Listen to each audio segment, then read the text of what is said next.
Welcome to our channel my Telugu talks. మనలో ఎక్కువ మంది ఆల్మోస్ట్ 98% అనుకోండి ఏదో ఒక స్ట్రెస్తో బాధపడుతూ ఉంటాం. ఈ ప్రపంచంలో అందరూ కోరుకునే వాటిల్లో ముఖ్యమైనవి money, status, power, love, sex, identity, మనశ్శాంతి లేదా ఒంటరితనంతో బతకడం. ఇలా ఏదో ఒకటి మనల్ని అన్సాటిస్ఫాక్షన్తో ఉంచుతూ స్ట్రెస్ను భరిస్తూ బతికేస్తూ ఉంటాం. మన లైఫ్ ఎందుకు సాటిస్ఫైగా లేదో గుర్తించలేకపోతున్నాం. గుర్తించినా నెగ్లెక్ట్ చేస్తూ ఉంటారు కొందరు. గుర్తించిన దాన్ని సాల్వ్ చేసుకోలేక బాధపడుతూ లైఫ్ అంతా బతికేస్తూ ఉంటారు మరికొందరు. ఈ ప్రపంచంలో చాలామందికి అసలు వాళ్ళకి ఏమి కావాలో వారికే తెలియదు. ఏమి పొందగలిగితే తాము హ్యాపీగా ఉంటామో వాళ్ళకి తెలియదు.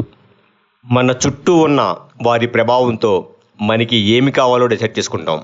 చాలామందిని మీ లైఫ్ ఎలా ఉండాలి అని అడిగితే సక్సెస్ఫుల్ లైఫ్ కావాలి అంటారు.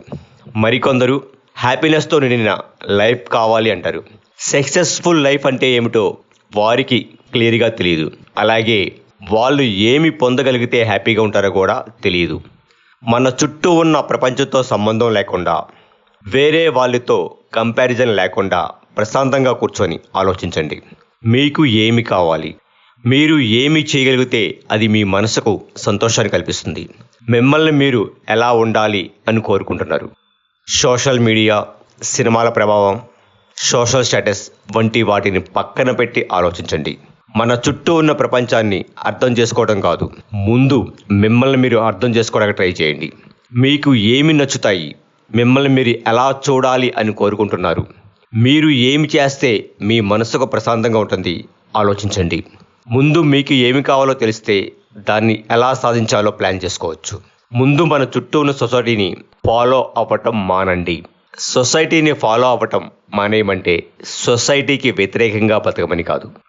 20 to 20 years దాకా చదవడం, ఎగ్జామ్స్ పాస్ అవ్వడం, హైయెస్ట్ మార్క్స్ రీచ్ అవ్వడం, ఇలా మన కాన్సన్ట్రేషన్ మొత్తం స్టడీస్ చుట్టూ తిరుగుతూ ఉంటాయి. ఆ తరువాత జాబ్స్ కోసం సెర్చింగు లేదా బిజినెస్ మీద కాన్సన్ట్రేషన్. ఆ తర్వాత 27 నుంచి 20 years లోపు మ్యారేజ్ చేసుకోవటం, పిల్లల్ని కనడం, ఆ తరువాత పిల్లల్ని పెంచటం, వాళ్ళని చదివించటం, ఆ తరువాత వాళ్ళని సెటిల్ చేయడానికి చేసే ప్రయత్నం, ఆ తర్వాత ఎంప్లాయీస్ అయితే రిటైర్ అవ్వడం, బిజినెస్ పర్సన్స్ అయితే వాళ్ళ వారసులకి బిజినెస్ అప్పచెప్పడం. ఆల్మోస్ట్ అందరి లైఫ్ ఎలాగే ఉంటుంది. లైఫ్ అంటే ఇదేనా?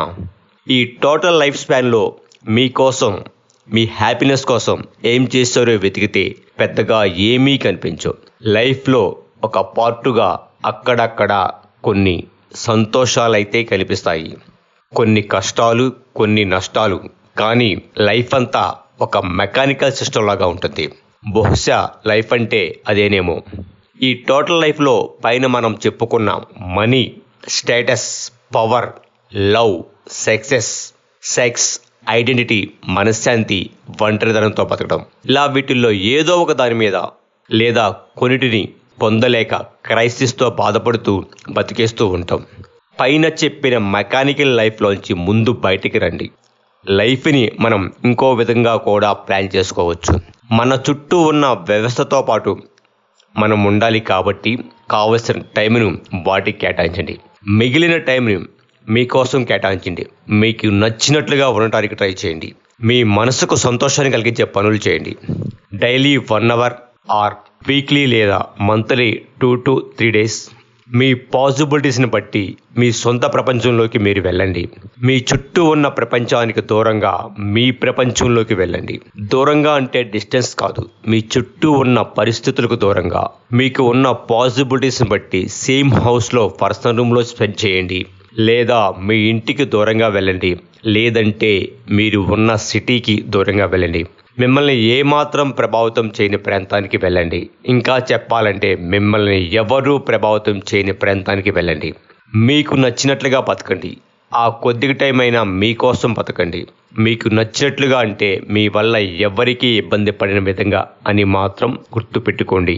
ఎందుకంటే మన సంతోషం ఎదుటి వారికి దుఃఖాన్ని మిగిలించకూడదు. మీకు నచ్చినట్లు అని ఎందుకు అన్నాను అంటే కొన్ని పనులు మన వాళ్ళ ముందు మనం చెయ్యలేము కాబట్టి మీ ప్రపంచంలోకి వెళ్ళమని చెబుతున్నా. మీ ప్రపంచంలోకి వెళ్ళండి, మీకు నచ్చినట్టు బతకండి, మీకు ఉన్న స్ట్రెస్ని తగ్గించుకోండి.